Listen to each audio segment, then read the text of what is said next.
salud que son silentes, que pueden estar generando daño, que pueden generar secuelas, como vamos a ver más adelante, o mortalidad. Que si una ráfaga de viento se lleva a los globos, pues efectivamente nos encontramos con un síndrome clínico muy prevalente ahora, que es la hipertensión, y vean que el que está más contento es el que está peor. Pero esta cifra, o esta cifra de acá, o aquel hombre que parece ser de que se quedó solo, también están en riesgo y a largo plazo puede significar que tengamos las complicaciones que este síndrome tiene. ¿No? Si hablamos de mortalidad por enfermedad coronaria y enfermedad cardiovascular, los colores son equivalentes con los números de prevalencia, y vean ustedes que nuestro país está en colores comparables con Argentina, con Canadá, con Estados Unidos, con Australia. Quisiéramos estar comparables en otros aspectos como la economía, como la tecnología, pero estamos a la par en mortalidad por enfermedad isquémica y mortalidad por enfermedad cerebrovascular. Hace unos minutos me decía el doctor Esquerra que estaba muy preocupado porque cada vez llegan más infartos. Ayer han llegado 2, se han trombolizados, y los costos que esto significa, pues es para preocuparse. Si miramos hacia el futuro, al 2030, vean ustedes de que la prevalencia de enfermedades cardiovasculares está en constante ascenso. Comparado con el seguidor más cercano, que es el cáncer, pues estamos casi el doble. Entonces es un problema que está en constante crecimiento, y lamentablemente cuando no mata, genera discapacidad, y de 25 causas que generan discapacidad, la hipertensión está en la primera causa. Entonces, ¿qué aportan las imágenes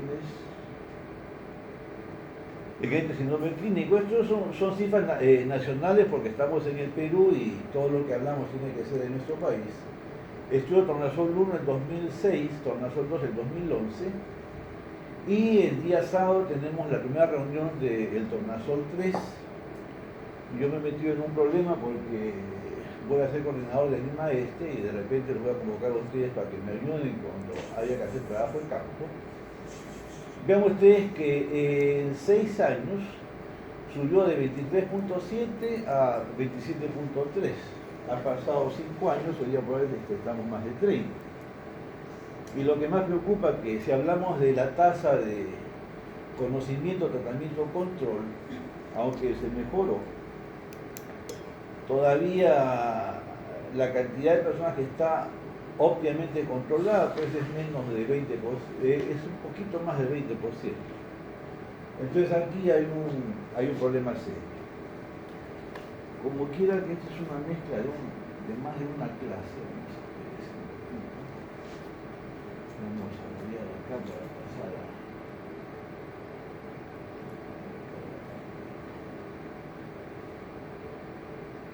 Bueno, si empezamos a hablar ya de los exámenes clínicos o no invasivos en cardiología, y he empezado con un síndrome clínico, lo primero que tenemos que hablar es de la toma de la presión arterial. Tomarla correctamente es una condición que dura, pues, según un trabajo hecho por el profesor Medina de la Universidad Cayetano, casi 38 minutos, solamente tomar la presión adecuadamente. La consulta ambulatoria dura 15 minutos, entonces vean ustedes, si solamente tomar la presión me toma ese tiempo, cambiar todo un estilo de vida definitivamente pues es una tarea bastante seria. Dentro del diagnóstico, para indicar este primer examen que vamos a comentar, que es el mapa, el hipertenso de bata blanca es el paciente que cuando ve al médico le sube, cuando va a la casa le baja, pero definitivamente también tiene riesgo. El hipertenso enmascarado es el paciente que cuando ve al médico le baja y cuando va a casa le sube. La presión no es la misma todos los días. A veces hay mediciones diferentes entre la consulta y lo que se hace en domicilio. Algunos escenarios clínicos, como las mujeres que desarrollan preeclampsia, que cada vez es más prevalente, cada vez mujeres más jóvenes desarrollan preeclampsia y muchas de ellas quedan hipertensas. El paciente es realmente hipertenso o no.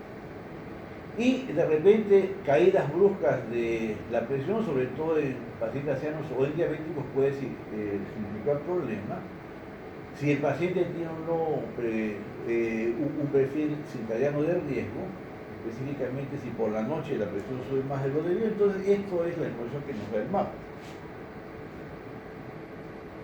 Aquí tenemos los datos que hay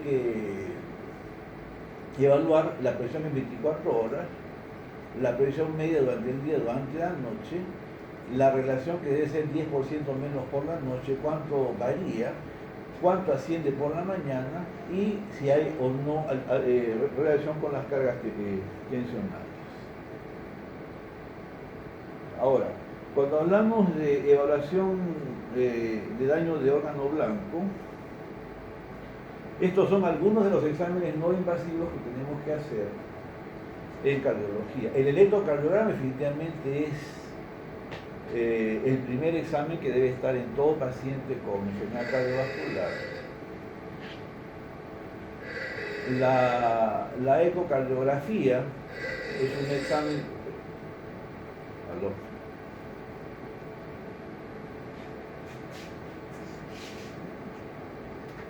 Sí, pero se ha suspendido la clase y está acá en ECO, sí. Los cerros no han hecho clase de eso acá con nosotros. Sí, ya.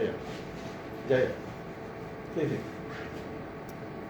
Ya. Bueno, entonces, algunos de los parámetros que es la masa ventricular izquierda, que es pronóstico, se puede con eco. Los factores de riesgo tienen complicaciones vasculares. Acá vemos un dibujito de la aterosclerosis. Esto puede hacerse seguimiento con el eco vascular. Algunos parámetros como la velocidad de onda de pulso entre la carótida y la femoral, si más de 10 metros por segundo, califica riesgo. La diferencia de presión que hay entre el tobillo y el brazo, si es menor de 0,9, también califica riesgo. El riñón, muy importante, podemos hacer cálculo de la filtración glomerular desde un dosaje de creatinina simple. Y si apareció ya microalbuminuria, que ya es un marcador precoz de disminución del endotelio que va a llevar a aterosclerosis y posteriormente a complicaciones mayores. Si hablamos del valor predictivo y el costo-beneficio que los exámenes tienen, definitivamente de toda la lista, hay exámenes muy costosos como la resonancia, que no está en todos los hospitales. Los test para función endotelial son un poquito complicados, alguna vez lo hemos hecho acá y es bastante engorroso hacerlo. El score de calcio que se hace con tomografía, pero veamos que es un examen muy sencillo, como el eco que está disponible casi en todos los hospitales, la estimación del filtrado glomerular, el electrocardiograma, tienen un valor predictivo muy significativo, son de bajo costo, son efectivos y están disponibles en casi todos los centros. La pregunta es: ¿cuántas veces pedimos un fondo de ojo a un hipertenso? ¿Cuántas veces pedimos una microalbuminuria a un hipertenso? Vean lo disponible que está. ¿O cuántas veces tomamos de un dosaje de creatinina estimar el filtrado glomerular de los pacientes? Exámenes muy sencillos, no invasivos, que definitivamente pueden permitirnos estratificar. Y empezamos con... un ratito voy a parar acá para mostrarles la información que da el mapa, porque esto tuve que juntar como cerca de 20 clases para...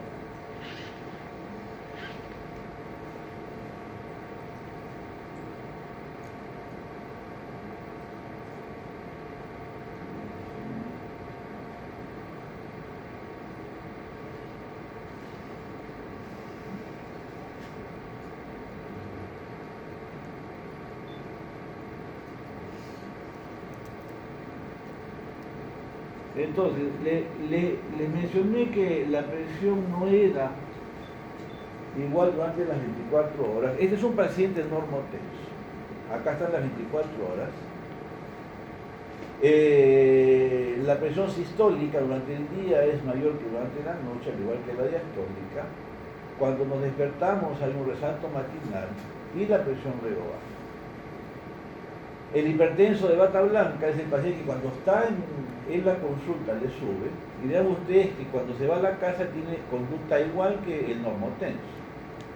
Pero hay estudios que demuestran que algunos hipertensos tienen un riesgo mucho mayor a largo plazo que el normotenso, por eso es muy importante detectar este hipertenso de bata blanca, que traduce lo que el paciente puede estar presentando cuando está en un estrés máximo. El hipertenso aislado, que vean ustedes que la presión sistólica es la que está elevada, la diastólica está mayormente dentro del rango normal. El hipertenso sistólico y diastólico, diper, que significa que por la noche la presión cae al igual que el normotenso, pero vean que la curva es anormal porque está fuera de la línea de normalidad, pero la curva nocturna es de descenso. El hipertenso no diper, esto tiene un riesgo mucho mayor que el hipertenso diper. Usualmente son los pacientes que tienen apnea del sueño, los pacientes obesos. Vean ustedes que por la noche y por el día la presión es igual de alta. Y el que tiene mayor riesgo, el Reiser, que hace hipertensión nocturna. Y vean ustedes que al amanecer hay un resalto matinal muy importante, que es en este momento que ocurren casi todos los accidentes vasculares cerebrales. Entonces, si hablamos de un examen que es muy útil para diagnosticar si el paciente es hipertenso o no lo es, ¿qué tipo de curva de hipertensión tiene? El mapa es una herramienta sumamente útil. Está disponible ya en nuestro hospital. Es un examen relativamente barato, muy eficaz y que puede definir uno qué paciente tengo, qué riesgo tiene, si tengo que manejarlo solamente con un medicamento, con dos medicamentos, en qué momento del día doy el medicamento más potente. O sea, es un examen sumamente útil para el diagnóstico de la hipertensión arterial, que como he mostrado al inicio es un síndrome muy prevalente y que lo van a ver todos los días. Si les hablo de cómo tratar una miocardiopatía asociada a una miopatía tipo Duchenne, pues lo van a ver a las 500, pero hipertensión lo van a ver en la mañana, en la tarde, por la noche, en casa. El vecino lo llama, vecino, tengo la presión alta, usted estudia, usted es médico. Entonces todos los días hay unos pacientes con hipertensión y esta herramienta es solamente útil. Vamos a ver ahora un par de casos reales.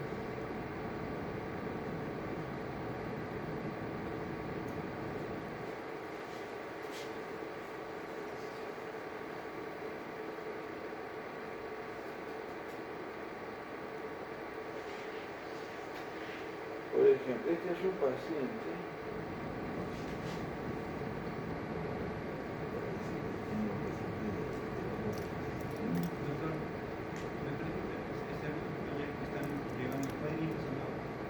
sí, ya deberían estar acá. ¿Qué pasa? ¿Qué pasa? Lo que sí quisiera saber cómo se prende el aire acondicionado.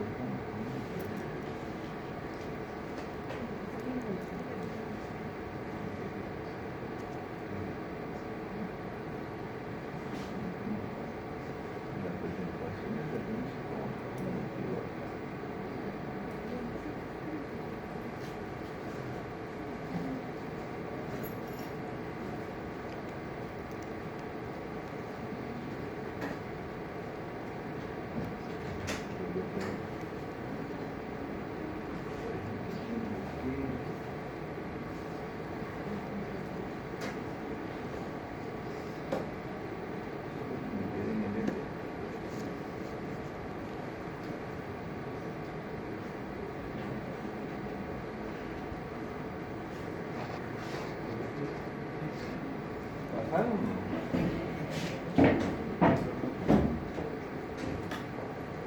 Esto se ha colgado, no sé cómo salió.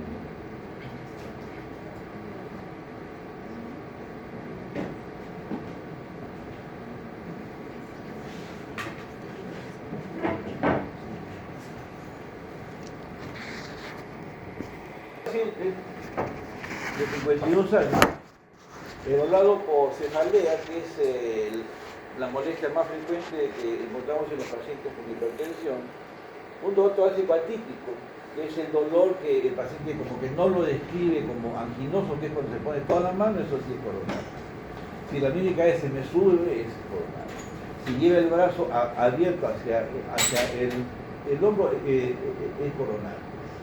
No relacionado con el esfuerzo, lo que aleja la posible enfermedad coronaria. Mayormente al amanecer hablamos que había un resalto matinal de la presión fisiológica asociado con estrés, antecedentes familiares de hipertensión arterial. El paciente, el padre había tenido un ACV y en repetidas consultas ambulatorias había sido normotenso.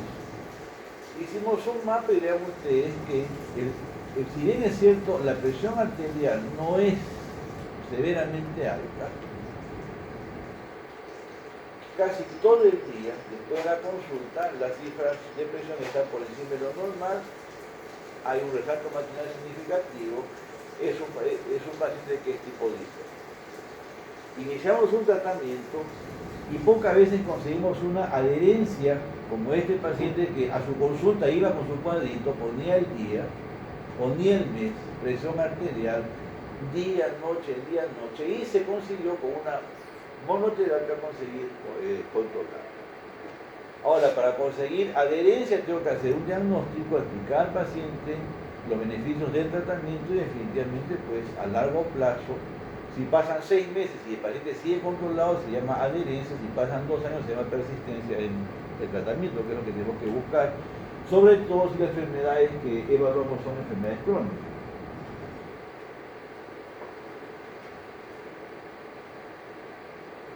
El segundo caso es una paciente una mujer de 36 años, historia familiar de hipertensión, diagnosticada ya un año atrás.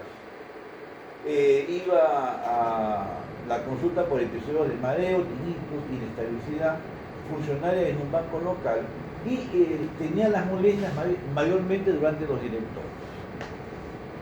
El problema fue que cuando fue a la consulta había una condición asociada que estaba gestante, ya tenía 9 semanas. Hay muchas damas que por la profesión, funcionaria de un banco local, directorios, o sea, tienen un puesto muy alto, sacrifican la maternidad y cuando tienen ser mamás ya tienen problemas como este. Y vean ustedes que justo en las horas de que tenía los directorios, la presión le subió. ¿Qué hacer con esta paciente? Decirle que deje el banco, decirle que no sea mamá, o con un examen, determinar qué medicamento darle, en qué momento dar el medicamento más potente. En la gestación, lamentablemente, son pocas opciones, son solamente 2 medicamentos que podemos dar. Pero definitivamente el estrés laboral es una condición que vean ustedes cómo influye en la elevación de la presión. En este caso era una hipertensión, diríamos, lábil, porque son episodios aislados, pero definitivamente con el embarazo empiezan los problemas. Si hablamos algo de síndromes hipertensivos del embarazo, este sería una hipertensión preexistente. ¿Por qué? Porque desde la primera semana del primer trimestre del embarazo ya estaba presente la hipertensión. Y la paciente en la clínica tenía ya diagnóstico de hipertensión hace un año. El segundo síndrome es la hipertensión inducida por el embarazo que aparece en el segundo trimestre. Y el otro síndrome es la preeclampsia y eclampsia que aparece en el tercer trimestre del embarazo. Otro caso en donde el mapa fue muy bien. Este es un paciente de 36 años que lo refirieron por hallazgo de hipertensión en la evaluación preventiva anual. Ahora muchas de las empresas privadas hacen exámenes anuales de salud y en donde estamos encontrando problemas, ¿no? Y se está diagnosticando precozmente y definitivamente va a significar reducción de lo que vamos a ver más adelante, el daño de órgano blanco.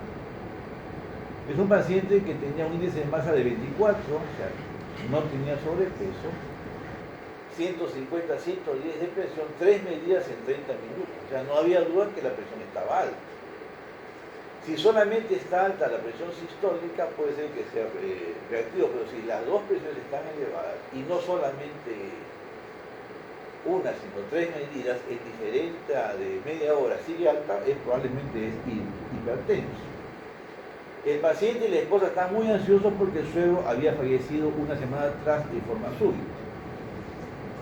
Le hicimos un mapa y veamos qué es lo que encontramos, ¿no? Es un hipertenso, pues hipertenso, sistólico y diastólico, paciente no libre porque por la noche no baja más del 10%. Entonces, si yo quiero tratar a este paciente, tengo que dar pues 2 medicamentos, ¿no? Porque el medicamento dura 24 horas cuando está cayendo, justo viene este resalto. Entonces tengo que dar un medicamento que actúe en la y otro que empieza a actuar por la utilidad que da el márgano. Entonces, registro de 24 horas, la presión varía, pues como ya dijimos, el día durante la noche. Un examen que es válido tiene que tener más de 70 medidas satisfactorias, eso lo da la máquina. Hay que poner las horas, muy importante para determinar la curva de hipertensión. Y definitivamente al paciente hay que decirle de que anote qué estaba haciendo si tuvo alguna molestia durante el examen. Bueno, esto ya lo vimos antes. Entonces ahora, el segundo examen que vamos a ver es el electrocardiograma. El electrocardiograma es el examen básico a nosotros. Nos permite estudiar cómo está el corazón estructuralmente, si alguna calidad está crecida, condiciones de trabajo. Esto es algo, bueno, esto no ha variado la última guía del año pasado. Para decirle que los exámenes tienen indicaciones de clase 1 cuando todos están de acuerdo, 2A cuando hay controversia pero la mayoría está de acuerdo, 2B controversia pero la mayoría está en desacuerdo, y clase 3 cuando todos están de acuerdo que solamente se beneficia el que lo indica, o sea, no sirve para nada, ni para el diagnóstico ni para la salud de los pacientes. Y los niveles de evidencia ABC dependen del sustento, los estudios, en las investigaciones que se han realizado del procedimiento o del tratamiento en la condición que van a ser aplicados.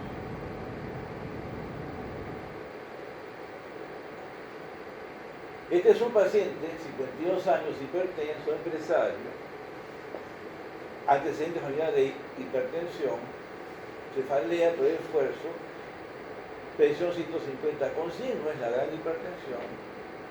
El paciente está con un esquema de tratamiento irregular y este es su electrocardiograma. Si ustedes ven en el electro, prácticamente parece que es normal. El eje está en 0 grados, el ritmo es sinusal. Pero si afinamos un poco el ojo que no se ve desde acá, la onda P tiene un componente negativo un poco más visible de lo normal y en D2 se insinúa como que es con doble onda. Si se ve a simple vista es un electro que pasa como normal, pero si uno ve que es de un paciente con factores de riesgo y empieza a ver, detallemos que este paciente ya tiene problemas asociados a la hipertensión. Diferente es el caso de este paciente, 52 años, dislipidémico, fumador, más factores de riesgo, hace deporte, no tiene síntomas, tratamiento irregular, este es lo más común en nuestro país. Cuando no le explicamos bien, vean las cifras de presión que tiene. Y si vemos el electrocardiograma, pues no hay duda que es muy diferente que el caso anterior. El voltaje es mucho mayor, por hablar de alguna característica. La repolarización es muy diferente. Y lo que preocupa más es que la onda T es negativa simétrica, no asimétrica, que es lo que deben tener los pacientes con sobrecarga de presión por la hipertensión. La onda T negativa simétrica es cuando ya se sumó una complicación que es la enfermedad coronaria. Entonces vean ustedes que desde el perfil del paciente, con estas cifras, con más factores de riesgo, el electro nos puede decir no solamente que ya tenemos un daño relacionado a la hipertensión por la hipertrofia, sino también complicaciones sospechables por las características de la onda T, complicación vascular. Seguimos avanzando y tenemos acá un paciente joven, hipertenso hace 2 años, con el tratamiento que hemos bautizado el esquema CSLO, que él toma la pastilla cuando se le ocurre, antecedente familiar de hipertensión, obeso, fuma, evaluado por episodios de palpitaciones asociadas a dificultad respiratoria.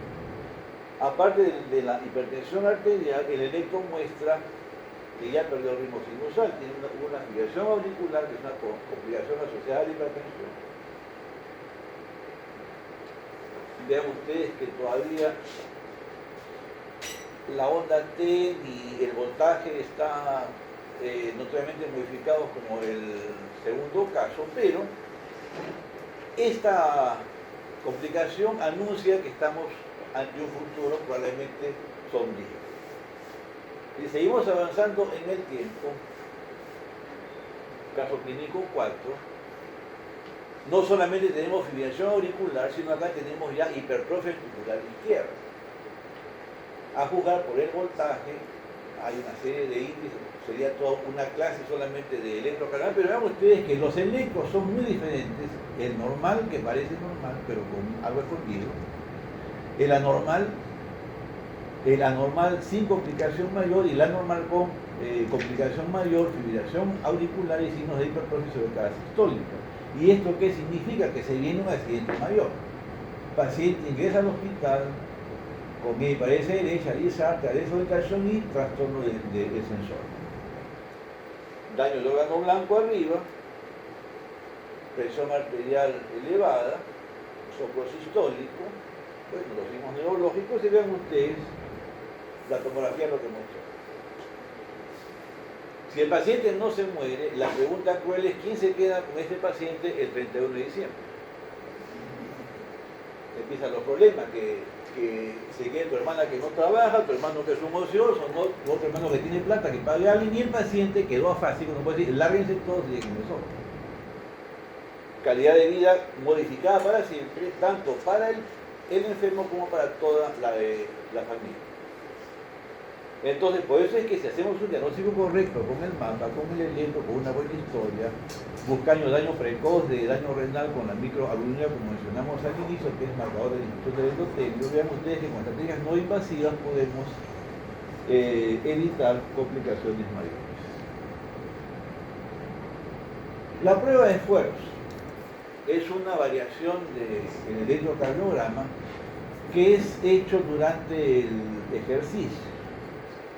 Me pidieron que hable sobre fisiología del ejercicio, hay varios libros sobre eso, entonces hablar en el tiempo que nos quede difícil.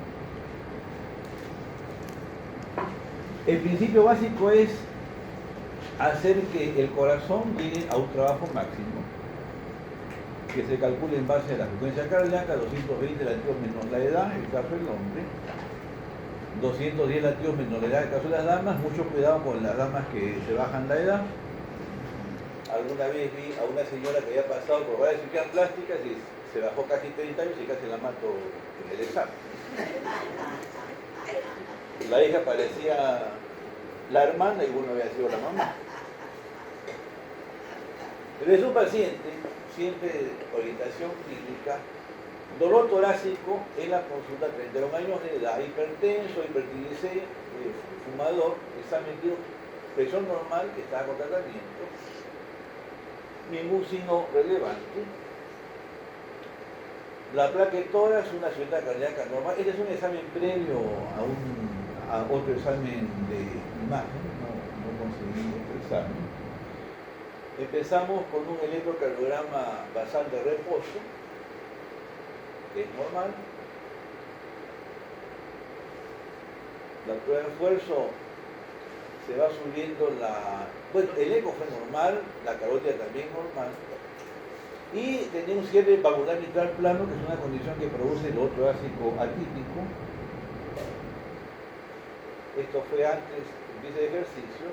Y en el esfuerzo máximo, porque se va subiendo cada 3 minutos la velocidad y la pendiente del equipo, los protocolos de ejercicio varían según a qué paciente le hacemos. No es igual un protocolo para un adulto sano que para un deportista, que para un paciente anciano mayor, o para un paciente que ya tuvo un accidente mayor como un infarto o una cirugía coronaria.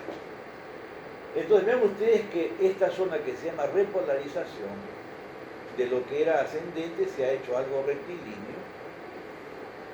Esto significa que en este momento la irrigación de este territorio, que es la pared lateral, no es adecuada.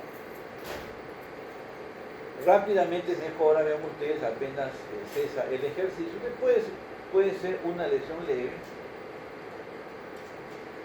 El paciente acaba el examen.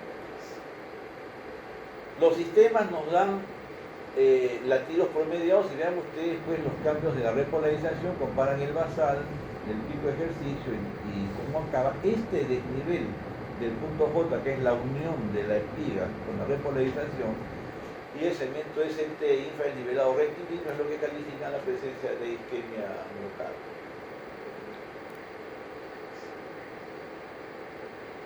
Se registra la respuesta de la presión arterial, que en este caso fue una respuesta fisiológica para un esfuerzo máximo, pero el examen es anormal por los cambios en el electrocardiograma. Ahora, esta es otra técnica con imagen, se hace la prueba de esfuerzo y en el pico de ejercicio se le inyecta una sustancia. Este es ahora un test de perfusión miocárdica. Yo no hago perfusión, pero algunas imágenes hemos visto. Y cuando tenemos zonas como esta que no captan el radiofármaco, esta es una zona isquémica, que puede verse en esto que se llama el mapa polar o ojo de buey. La gente cayetana dice Bulay, nosotros decimos ojo de buey. Y en los cortes longitudinales o transversales vemos que hay segmentos que no captan radiofármacos. Esto nos califica que este paciente se iba a hacer una coronografía, pero hicieron solamente una angiotensia y se le encontró un puente intermiocárdico, que es una alteración genética o congénita del trayecto de las coronarias.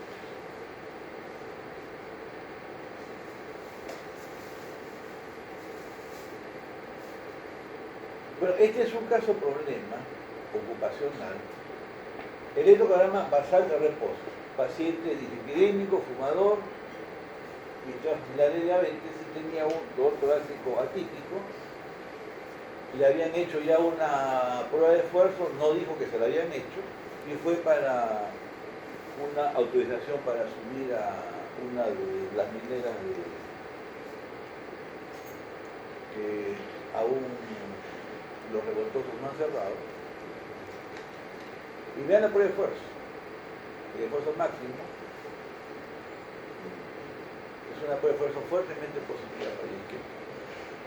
Entonces, lo que aporta la prueba de esfuerzo es ver si entre el examen de reposo y el examen de ejercicio hay cambios como este, que nos dicen que hay obstrucciones coronarias.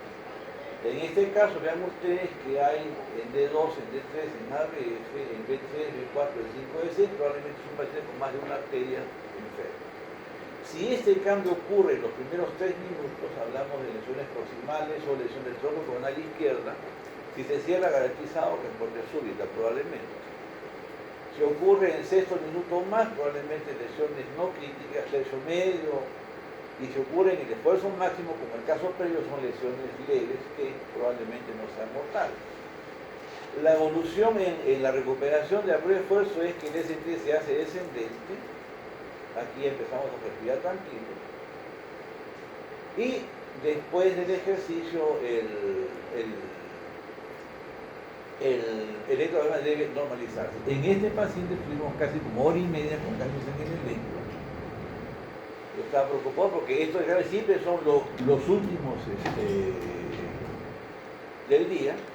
Parece ser de que eligen ser los últimos para estresar al médico y arruinar la salida, pero con un electro de estas características lo que hay que hacer es derivarlo a un centro hospitalario para observación y eventual examen de revascularización. Y vean ustedes, examen basal en la perfusión también se hizo perfusión, y vean ustedes que en el estrés prácticamente desaparece la mitad inferior del corazón, centro posterior, pared inferior y parte de la pared lateral. Este paciente, bueno, se le dijo que no podía ir a la mina, amenazó con hacer juicio, pero al día siguiente estaba en sala hemodinámica, le colocaron 3 sistemas. Después vino a dar las gracias, ¿no? Pero menos mal se pudo evitar. Vean ustedes la severidad del daño que tenía. Entonces, test de perfusión miocárdica y ergometría. A veces tenemos sorpresas como la canción de Rubén Blades, creo, pero nada baja. Electrobasal, normal. Esfuerzo máximo, normal. Y cuando le estamos diciendo que todo está bien, señor, usted está perfecto,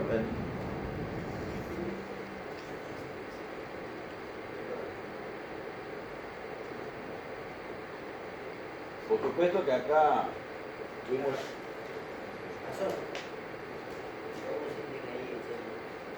Esto se llama el síndrome de Purkinje, ¿no? O conocido también como compresión extrínseca de la vía respiratoria superior. Y vean ustedes que menos mal salió, pero estuvimos como cerca de 15 minutos en estrés. Y veamos, ya. Ahora, si no se le hace un test al 100%, probablemente no tenemos esta evolución. A este paciente se le hizo un estudio fisiológico como un mes después, porque fue todo un problema para que el seguro lo reconozca, pero se le hizo una ablación. Y hoy día estamos seguros que el paciente no va a tener más taquicardia, ¿no? Pero esto es lo que puede... Entonces, en una prueba de esfuerzo podemos ver, uno, si hay isquemia o no, la indicación principal. Dos, si el paciente puede desarrollar arritmias asociadas a estrés máximo.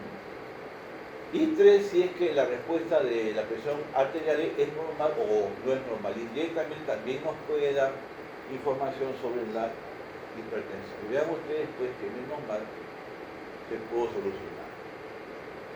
Bueno, en cuanto al ecocardiograma, para hablar del eco pues tenemos que tener varias horas.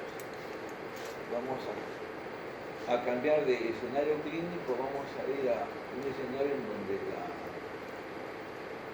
el rol del eco es muy importante.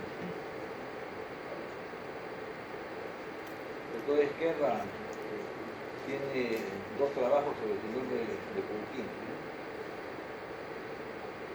hablando de síndromes raros.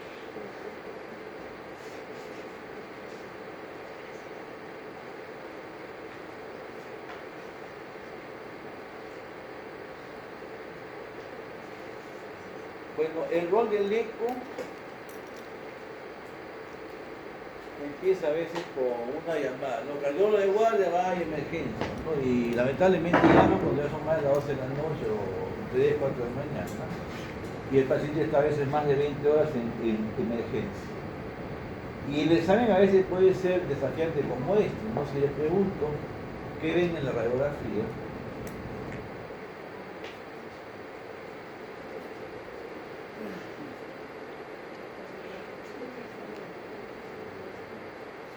la silueta, bueno, en cuanto a cardiomegalia, identificado clásico menos 0,50.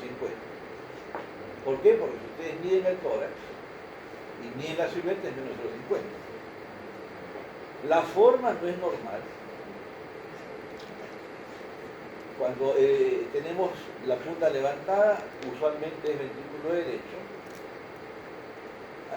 Algo prominente acá, la arteria pulmonar. Pero llama la atención que se ven las fibras de los pectorales, ¿no? Es una paciente que ha tenido un neumotórax, se le estaba con ventilación mecánica y hizo un barotrauma y bueno, había enfisema subcutáneo, lo cual dificulta tremendamente el eco, ¿no? Entonces, el escenario clínico es este. Y definitivamente una de las ventajas del eco es que puede ir al costado del paciente y a veces con un poco de flujo tener el diagnóstico del paciente. Entonces, el ecocardiograma en emergencia tiene una gran ventaja sobre otras técnicas de imagen, porque ustedes pongan un resonador en trauma de shock, no entra. Una cámara gamma no entra, un tomógrafo tampoco entra, el eco sí puede entrar. Si comparamos el eco transtorácico con la medicina nuclear, la tomografía o la resonancia en cuanto a resolución espacial, temporal, posibilidad de imágenes tridimensionales, portabilidad, costo, el eco tiene características como para tener en cuenta. Dependiendo qué síndrome clínico estamos evaluando, puede ser alguna técnica mejor que otra, como la medicina nuclear para los pacientes coronarios. La resonancia cuando tenemos pacientes que tienen problemas de malas ventanas, o hay que caracterizar el tejido. Pero si queremos estudiar un síndrome clínico con el eco transtorácico y escenarios complejos como emergencia o pacientes críticos, definitivamente es una herramienta sumamente útil. Las preguntas que tenemos que contestar son 6. ¿Cómo está la volemia? ¿Cómo está la función ventricular izquierda? ¿Cómo está el ventrículo derecho? ¿Cómo están las presiones de llenado? Si hay algún problema con las estructuras vecinas. Y si estamos en presencia de algún estado hiperdinámico.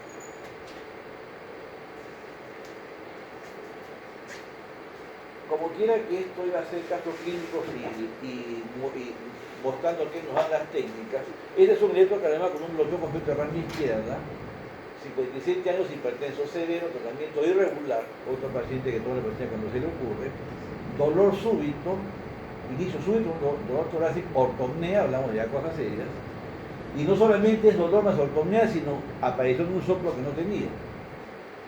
Y el electrocardiograma con un patrón de bloqueo completo de rama izquierda. Acá se ha soltado una derivación. Entonces, dolor torácico más bloqueo de rama izquierda, hasta que no se muestre que es un infarto, probablemente proximal de la arteria descendente. Y si tiene soplo, probablemente con una complicación mayor. Entonces, cuando nos llamaron, ya se estaba preparando la trombolisis. Es un paciente que si medimos acá la velocidad cardíaca, índice torácico, ¿cuánto es? Más de 0,50. La forma redonda, orientada hacia abajo y hacia afuera, es ventrículo izquierdo. Si ponemos límites, la clavícula, línea medio clavicular, si está por fuera, cardiomegálico. Probablemente izquierdo. Al lado derecho dividen el emitórax en 3, si está por fuera del tercio interno, aurícula derecha crecida, cavidades derechas en problema. O sea, podemos tener información estructural del corazón y una idea de qué complicación funcional tenemos con el paciente. Llama la atención que acá hay signos de hipertensión venocapilar en el lado izquierdo, hay redistribución de flujo, hilo prominente, se insinúa acá la llave de Kerley que no se ven en este lado. O es una embolia pulmonar que ha dejado acá con poca sangre, o es algo que está haciendo que haya mucha sangre en un pulmón a diferencia del otro. Ya lo iban a trombolizar y llegamos con el eco. Y bueno,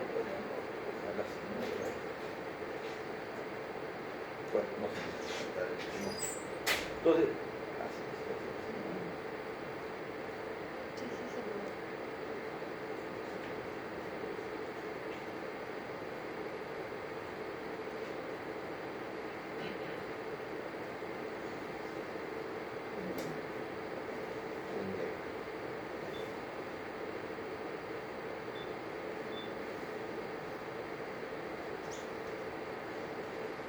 bueno, era un paciente con una... Vean que todo se contrae bien, no había infarto. Lo que había tenido era una rotura espontánea de cola tendina mitral, insuficiencia mitral aguda, y era excéntrico, orientado hacia las venas pulmonares derechas. No he puesto acá el color en toda la aurícula izquierda, por eso es que había una congestión asimétrica, ¿no? El paciente... Acá se ve la cuerda rota, paciente, el signo de típico Doppler de la insuficiencia mitral aguda. Y el paciente se operó y hoy día está bien. Un caso más, paciente de 55 años, tipo enfermedad 20 días, curso rápidamente progresivo, incapacitante, la refiere del hospital de Arte, ingresa a emergencia en edema pulmonar, inestabilidad hemodinámica y en el electrocardiograma se le encuentra un flúter. En emergencia tiene, vean ustedes, paciente en muy malas condiciones, hipotensa, polipnéica, taquicárdica, infiltración tubular, edemios inferiores, crepitantes, choque en punta sexto espacio, amplio, circular izquierdo, ruido rítmico, uso diastólico, uno seccional vital, hígado grande. ¿Qué es? Insuficiencia cardíaca, claro, puede ser el síndrome. La radiografía, que es, no hay duda que está en insuficiencia cardíaca. No hay duda que debemos cardiomegalia. Poco blanda la placa, pero estamos en emergencia, que puede verse después signos de hipertensión. En este caso es bilateral, a diferencia del caso previo. Electrocardiograma, una taquicardia supraventricular regular, QRS estrecho, aparentemente un flúter por las características de la onda P. La pregunta es, ¿tratamiento médico o cardioversión eléctrica?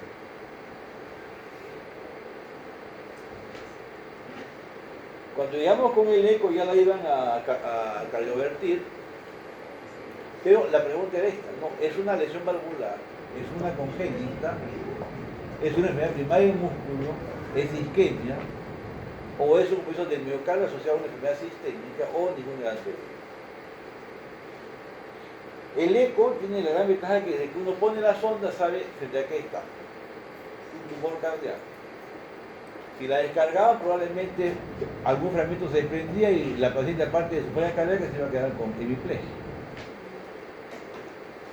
Afortunadamente, ese día Dios estaba de guardia y la paciente en pocas horas estaba en esas operaciones, algo inusual en ese año en nuestro hospital. Vean ustedes, una tremenda masa irregular.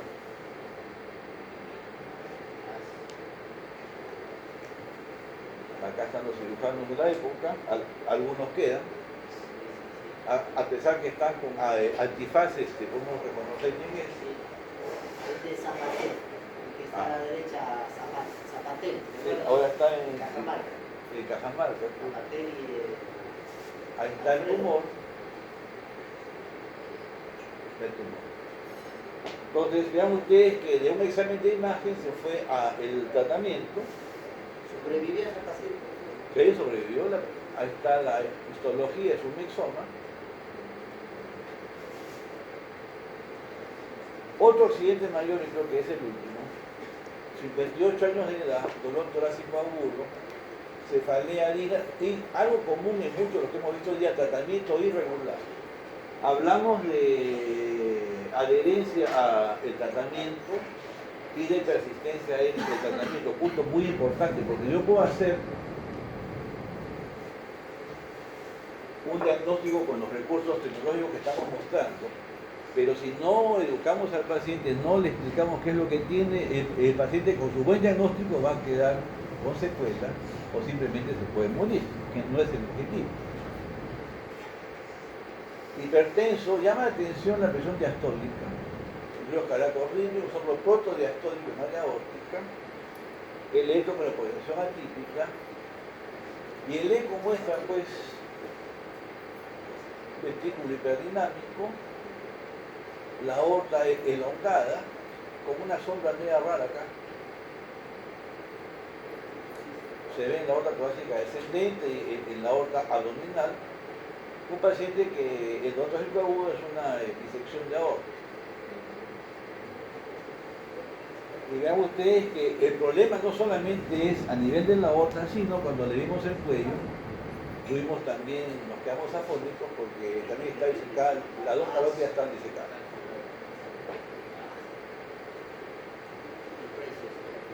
Este es un caso definitivamente en donde tanto el ultrasonido cardíaco como vascular muestran pues lo útil que pueden ser los síndromes clínicos relacionados a la hipertensión y una enfermedad que con educación y tratamiento permanente podemos modificar el curso clínico.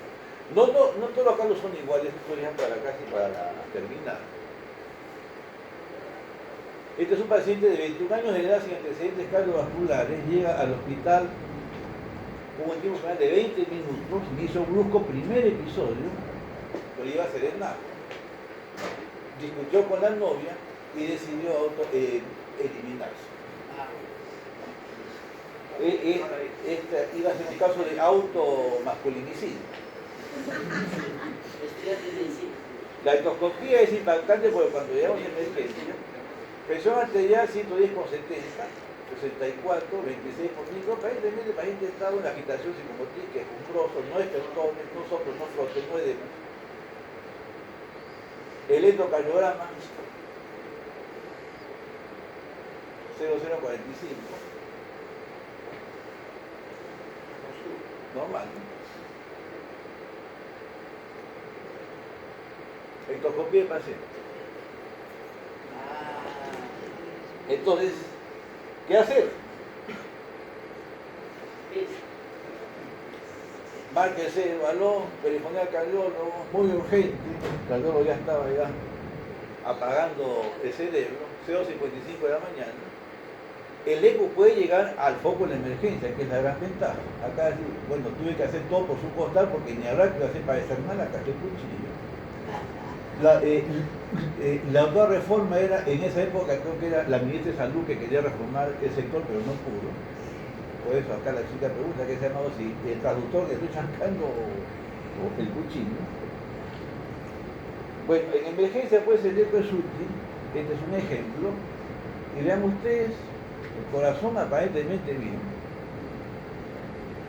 eje largo, eje corto, parece ser que no hay tampoco problema pulmonar a juzgar porque el ventrículo derecho no está dilatado, no se le hace ninguna coronaria a juzgar porque todo se contrae bien, no hay lesión pericárdica a juzgar porque no hay derrame pericárdico, la función sistólica del ventrículo izquierdo está normal a juzgar por el movimiento, el ventrículo derecho no está sobrecargado, vean ustedes que la forma es de media luz, o sea, con dos vistas yo ya sé que el corazón y los pulmones están bien.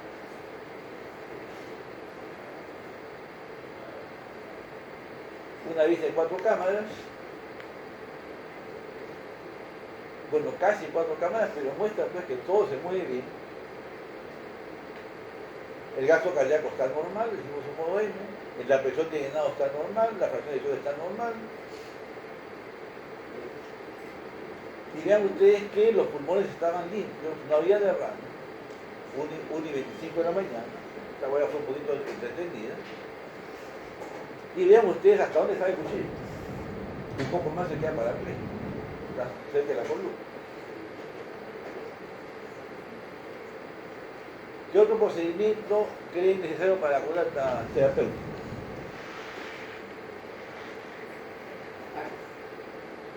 Exacto. No estés con nuestro TEN de 16 cortes, acá los cortes se hacen con motosierra, ¿no? O sea, ya viene uno de 118 cortes, me han dicho. Ahí está con su cuchillo.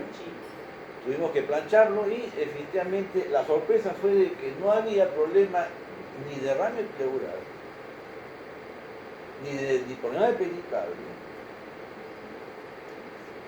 ni problema abdominal. O sea, fíjense, el cuchillo entró justo en el repliegue formado por el pericardio, la pleura visceral y el diafragma ahí, el pensístole, que es con el corazón se hace más chico. Si entra en diástole, no la cuenta.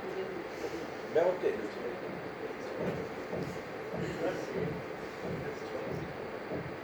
4 de la mañana porque se llamó al cirujano,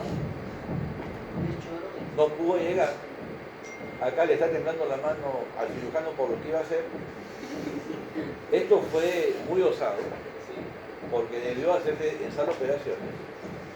Pero estábamos ahí, pero también el paciente se agitaba y se movía como los toros cuando no se mueven con la estocada y el cuchillo estaba, se movía y se movía.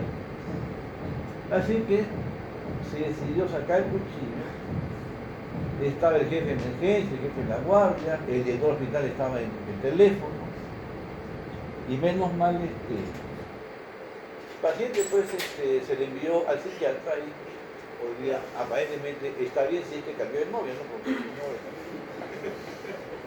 entonces, tanto en un paciente agudo como crónico, el eco tiene un rol protagónico, ¿no? El diagnóstico, más de una vez, de la primera vista ya sabemos frente a qué estamos. Es importancia capital el juicio clínico que uno deriva de las imágenes, porque yo veo la imagen, pero si no pienso en qué puede ser lo que el paciente puede tener o qué mecanismo se está alterando, no hice ningún examen. Y el eco puede determinar los mecanismos fisiopatológicos de la enfermedad cardíaca, piedra angular para la terapéutica y más de una vez inmediata en un paciente crítico, y con imágenes de poca tecnología se puede solucionar problemas de emergencia. Esto es Pulcasal. Si tienen tiempo para un par de slides más, ya terminamos porque ya los pacientes deben estar terminados. Sí, podemos quedarnos esta tarde.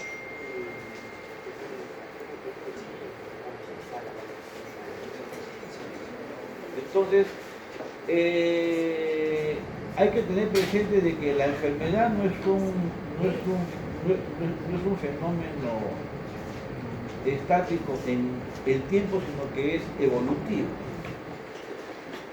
Esta es una imagen que la van a ver en casi todas las presentaciones de cardiología, el continuum cardiovascular, en donde la coincidencia de factores de riesgo lleva a modificaciones estructurales del corazón, modificaciones vasculares, a complicaciones, accidentes mayores y lamentablemente alteración de la calidad de vida o muerte, como se va a ver más adelante. Arteria sana, ecovascular. La interacción de factores de riesgo hace de que aparezcan daños vascular, acá ya se engrosó la pared. Este es un marcador de riesgo porque no es igual el futuro de este paciente que este paciente. A este paciente, ¿qué le espera? Que la placa siga creciendo,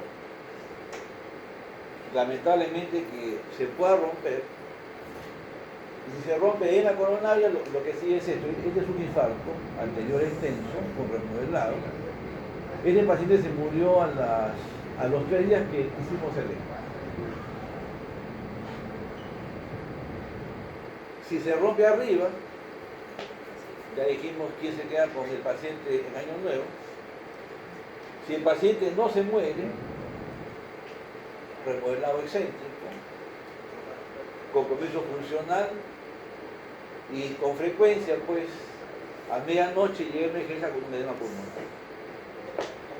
Si yo controlo acá los factores de riesgo, pero los descubro y estratifico bien al paciente, clínicamente, que es la piedra angular, una buena historia clínica, un buen examen físico, detección precoz de factores de riesgo y alguna técnica de imagen para ver si hay o no hay daño vascular, voy a evitar esta secuencia.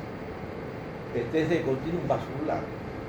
Ahora vamos a ver, empezamos hablando de hipertensión y vamos a terminar con hipertensión. Esto lo presentamos en el Congreso Mundial de ECO hace ya 11 años, pero sigue vigente. Parece coquito, porque ese es el famoso gráfico de las bolitas. Un corazón sano, que si lo hacemos trabajar contra elevada resistencia acá por la hipertensión, vean lo que sucede en el tiempo. Hipertrofia concéntrica. No es igual que el corazón sin hipertrofia que con hipertrofia. Mortalidad, morbilidad cambia definitivamente. Cuando la hipertrofia lamentablemente altera a la cámara vecina, que es la aurícula, vean lo que sucede, creció la aurícula izquierda, ventrículos se funcionan muy bien, siempre una fracción de eyección 0,70 o más. Pero no es igual 0,70 con aurícula remodelada que 0,70 con aurícula normal. Y la aurícula remodelada, ¿qué significa? Riesgo de aparición de fibrilación auricular, esto se llama contraste espontáneo, porque la sangre tiene circulación lenta, acá hay un trombo en la orejuela. Y si el trombo se desprende a la orejuela, accidente vascular cerebral. Esto no sigue esta secuencia si yo trato la hipertensión y hago que el paciente tome la pastilla todos los días, sino cuando se le ocurre.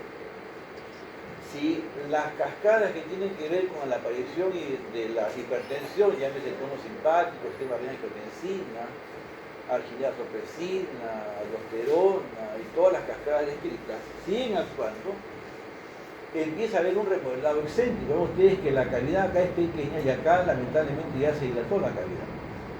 Este corazón no tiene ningún pronóstico que este corazón. Hemos visto que en el tiempo aparecen complicaciones vasculares, aterosclerosis. Un accidente de placa puede producir, pues lo que ya vimos, un infarto. Con el infarto una catástrofe funcional. Y si el paciente no se muere, a largo plazo una cardiopatía dilatada. Y acortamiento de la expectativa de vida y modificación de la calidad de vida. Este paciente definitivamente tiene un futuro muy diferente que este paciente. Pero mejor sería que el paciente se quede como empezó en la parte. Así. Y podemos mantenerlo así si manejamos adecuadamente los factores de riesgo. Para eso es que sirven los exámenes no invasivos en cardiología. De los invasivos ya hablaremos en otra oportunidad. Entonces, no se olviden que lo primero es hacer una buena historia. Un buen examen físico, saber qué tiene mi paciente y en base a lo que sospecho que tiene, hacer un plan de trabajo que uno de los elementos son los exámenes no invasivos. Electrocardiograma, radiografía del tórax, técnicas de imagen, exámenes ya un poco más complejos como el mapa o el Holter o el esfuerzo. Y con esa información establecer una estrategia de tratamiento adecuada y puntual para cada paciente. Bueno, ahora sí ya terminamos. Espero que haya sido útil la clase, que sepan lo que son los exámenes no invasivos, cuándo pedirlos, cómo interpretarlos, y no se olviden que en la orden tienen que poner qué cosas van a buscar o qué quieren buscar. Porque ustedes no van a mandar a sala operación a un paciente, se opera, fíjense, pero ¿qué hago? Abro el cráneo, el tórax, el abdomen, ¿qué le saco? ¿Qué le pongo? Diferentes, si yo pongo abdomen agudo quirúrgico, descartar apendicitis o apendicitis probable o obstrucción intestinal, entonces ya yo sé que tengo que abrir el abdomen. O si pongo gangrena de pierna izquierda, sé que tengo que sacar la pierna izquierda. Entonces, si pongo gangrena, ¿qué cosa corto? Pierna derecha, pierna izquierda, brazo izquierdo, brazo derecho. Definitivamente hay que saber pedir y hay que saber interpretar lo que se pide. Y en base a eso hacer un adecuado tratamiento de los pacientes. Muy bien, ahora sí, terminamos.